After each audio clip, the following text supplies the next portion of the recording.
Okay, so the other thing you can do is to have more room. You see this bracket here, so just push it.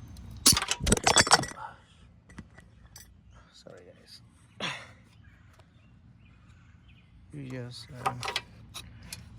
grab it, the bracket right there. So just bend it a little bit,